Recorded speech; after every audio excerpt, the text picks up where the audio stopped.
اللہ میرے اللہ اللہ میرے اللہ۔ الحمدللہ نحمدہ و نصلی علی رسولہ الکریم۔ معزز و محترم ناظرین اکرام، السلام علیکم ورحمۃ اللہ وبرکاتہ۔ رمضان کی آمد ہے، لوگ ماہ رمضان المبارک کے منتظر ہے۔ چند دنوں بعد ماہ رمضان المبارک خدا عز و جل کی جانب سے مہمان بن کر آنے والا ہے۔ دنیا کا دستور ہے، جب کوئی خاص مہمان کسی کے گھر آتا ہے تو اس کے استقبال کی، ویلکم کی بھرپور تیاریاں کی جاتی ہے، اس کا ہر طرح سے پورا خیال کیا جاتا ہے۔ اور کوئی بڑا آدمی مہمان بن کر آئے تو اس کے شان کے مطابق اس کا استقبال کیا جاتا ہے، اس کے شان کے مطابق اس کی خاطرداری کی جاتی ہے۔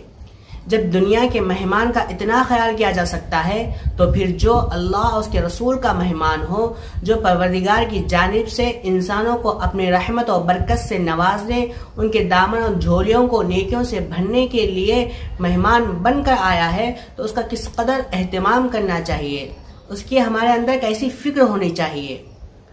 چنانچہ آنے والا رمضان ایک عظیم الشان ہے جو انسانوں کے اجر و ثواب کو بڑھانے، گناہوں کو معاف کرنے، بھٹکے لوگوں کو سیدھی راہ دکھانے، تلاوت قرآن کے نورانی ماحول کو عام کرنے، دعا و نمازوں کا اہتمام کرنے، بھوکوں کو کھانا کھلانے، انسانوں کو جہنم کی آگ سے نجات دلانے، روزے داروں کو جنت کی اعلیٰ نعمتوں سے سرفراز کرنے کے لیے ماہ رمضان المبارک مہمان بن کر آتا ہے۔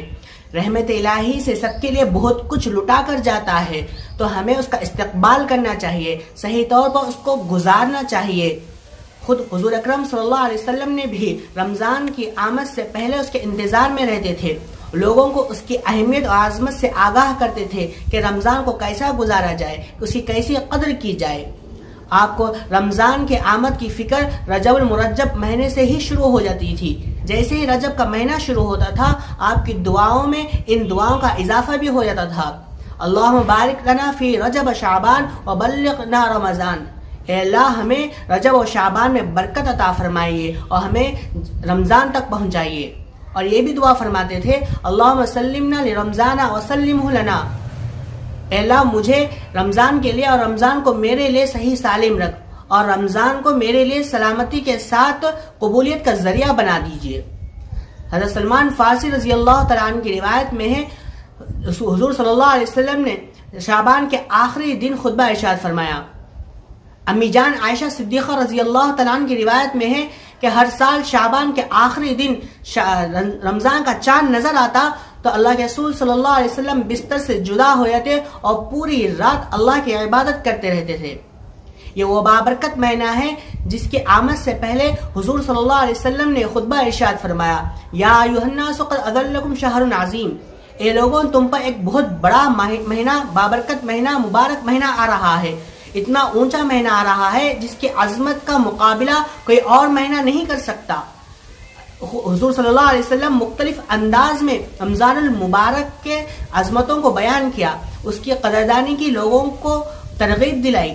ایک موقع پر حضور صلی اللہ علیہ وسلم نے فرمایا کہ اے لوگوں، تمہارے پاس رمضان کا مہینہ آ رہا ہے، تم اس کی تیاری کرو، نیتوں کو صحیح کرو، اس کا احترام کرو، اس کی تعظیم کرو، اس لیے کہ اس مہینے کا احترام اللہ تعالیٰ کے نزدیک سب سے بہت عظیم احترام والی چیزوں میں سے ہے، اس لیے اس کی بے حرمتی مت کرو، اس لیے کہ اس مہینے میں نیکیوں اور گناہوں کی دونوں کی جزا و سزا میں اضافہ ہو جاتا ہے۔ ہم یہ سمجھتے ہیں کہ رمضان المبارک کے مہینے میں صرف نیکیوں میں ہی ثواب ہی زیادہ ملتا ہے، گناہوں کی سزا میں اضافہ نہیں ہوتا۔ یہ بات بالکل غلط ہے۔ ہمارے ذہنوں میں یہ بات تو ہے کہ نیکیوں کے اجر و ثواب کو بڑھا دیا جاتا ہے، لیکن یہ بات بھی حقیقت ہے کہ گناہوں کی، اگر ہم اللہ کی نافرمانی کی جائے اور شریعت تعلیمات کی مخالفت کی جائے تو اس میں بھی، اس کی سزا میں بھی اضافہ ہو جاتا ہے۔ اس طرح حضور صلی اللہ علیہ وسلم نے انسانوں کو اپنے اعمال کی فکر کرتے رہنے اور بے احترامی کے کاموں سے بچتے رہنے کی تاکید فرمائی۔ دوستو، استقبال رمضان کو صرف جلسے جلوس کی حد تک مت رکھیے، بلکہ آنے والے مہینے کو روزمرہ کے نظام عمل میں کچھ تبدیلیاں لائے۔ رمضان کی مصروفیت اور دیگر مشغولیت کو وقت سے فارغ کرنے کا نظام بنائے۔ ماہ رمضان دنیا دولت کمانے کا نہیں ہے، بلکہ آخرت اور نیکیاں کمانے کا مہینہ ہے۔ اس لیے جہاں تک ہو سکے، جتنا ہو سکے اس ماہ کو عبادت میں گزارنے کی کوشش کرے، عبادت کا اہتمام کرے، قرآن کی کثرت سے تلاوت کرے، دعاؤں کا اہتمام کرے، جھوٹ، غیبت، چغلی کے فضول باتیں، لایانی باتوں سے اجتناب کرے، وقت کو ضائع ہونے سے بچائے۔ عام طور پر یہ بات دیکھنے کو ملتی ہے، لوگ رمضان کے شروع میں جوش و خروش کے ساتھ نماز، روزہ، تراویح کا خوب اہتمام کرتے ہیں، مسجدیں نمازیوں کے لیے کم پڑ جاتی ہے۔ جیسے ہی رمضان کے چند روزے گزرتے بھی نہیں کہ ان کا جذبہ ٹھنڈا پڑ جاتا ہے اور وہ شوق جو رمضان کے شروع میں تھا وہ ختم ہو جاتا ہے۔